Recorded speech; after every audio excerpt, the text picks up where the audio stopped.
Habang mas dumadami nga po ang nagagawa ni Anthony Edwards sa kanyang NBA career, tumataas rin naman nga po ang kayabangan nito sa kanyang sarili. Sa katunayan, hindi nga ito takot na ipahayag ang kanyang gustong sabihin laban sa ibang mga manlalaro, kagaya na lamang ng sabihin nito na paglalaroan lamang niya si Ja Morant kung sakali mang maglaban sila ng one-on-one. Alam nga po niya kung gaano kagaling ang isang Ja Morant, ngunit naniniwala siya na kaya itong talunin kapag nagkaharap sila. Maliban nga po kay Morant, sinubukan rin naman nga po ni Edwards na yabangan sina LeBron James ng Los Angeles Lakers at si Jason Tatum ng Boston Celtics. Ayon nga po sa naging interview nito, sisiguraduhin nga po niyang maglalaro siya at maipapanalo ng Minnesota Timberwolves ang kanilang regular season opener laban sa Lakers. Ibinulgar nga nito na matagal na nga po niyang gustong dakdakan si LeBron harap-harapan at susubukan niyang gawin ito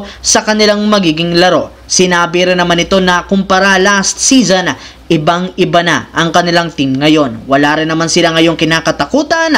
Maging ang defending champions na Boston, plano nga po nilang patumbahin at tambakan nga daw kapag nagkatapat sila. Samantala, nahaharap nga po ang Los Angeles Lakers ngayon sa isang napakahirap na sitwasyon dahil ang dalawang sentro na inaasahang tutulong kay Anthony Davis ay nakatenga at hindi makapaglaro dahil sa injury. As of now, si Jackson Hayes lamang ang kasalukuyang tumutulong sa kanya, which is hindi maganda dahil wala silang iba pang reserba kung sakaling ka-injury ito. Kaya hindi nga po nakakagulat bakit kinumpirma ni Shams Charania ng ESPN na kasalukuyan nga pong naghahanap ang Lakers ngayon ng bagong sentro. At isa sa mga nabanggit na big man ay si Isaiah Stewart ng Detroit Pistons na meron nga pong malakas na katawan bilang isang sentro. Bagamat meron silang sigalot noon ni LeBron James, madali rin naman nga nila itong naayos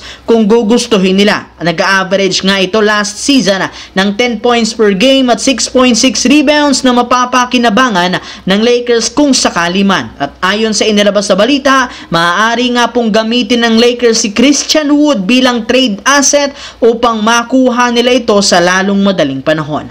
Sa kabilang banda, katulad nga po ng sinabi ni Coach Steve Kerr, hindi pa nga niya alam kung anong klaseng starting five ang kanilang gagamitin dahil bukod kina Stephen Curry at Draymond Green, hindi pa nga po niya pinapangalanan at tatlong starter. Kaya hindi na nakapagtataka bakit iba't ibang klaseng starting five ang kanyang pinapaglaro. Sa katunayan, sa pagkapanalo nga po nila ngayon kontra sa Sacramento Kings, ginamit nga nila dito si Kyle Anderson bilang starting center at bilang katandem si Draymond Green. Sa madaling salita, kinukonsidera ni Coach Steve Kerr gamitin muli ang paboritong small ball lineup, which is hindi rin naman gumagana sa ngayong era dahil bagamat nanalo sila sa Kings, out-rebounded rin naman nga sila dito ng todo sa pagkakaroon ng Sacramento ng 18 offensive rebounds at 3 lamang sa kanila. Kaya mukhang malabo nga niya itong magamit lalo pat sobra ditong bumabagal ang kanilang pacing sa opensa.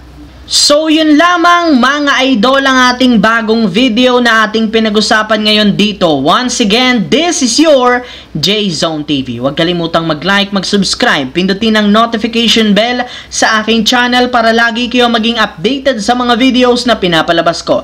Isang malaking shoutout sa lahat mga idol. Maraming salamat po.